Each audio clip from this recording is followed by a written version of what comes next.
This forest has a lot of challenges with the steep slopes that we've got, a lot of inaccessible terrain.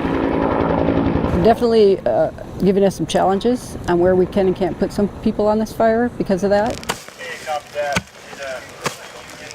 So we're looking at a lot of things. Access is one. How do we get them in there? If they're working in inaccessible areas and something goes wrong, can we get them out? Do we have escape routes? Do we have safety zones for them to go to? Do we have access to medical care? Can we get our medics close enough? What's the distance time to get them out if something goes wrong? So before we go and put people in these inaccessible spots, we're analyzing all that. We're looking at the risk, trying to mitigate that with some of those things in place prior to putting them in. There are definitely some slopes in this country where we really can't get people. We've got some drop-off areas, we've got some places where you just can't get people up in there, it's just too steep.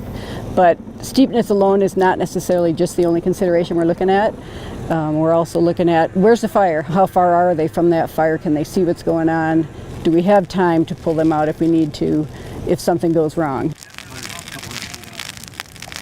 A lot of this country is not roaded. We're dealing with some wilderness areas, just inaccessible areas where there just isn't a road there because of topography. So if we can take advantage of where the roads are, or maybe some old fire breaks or old burn scars, where we can get people in with equipment and have a better chance of catching a fire there, that's kind of what we're doing.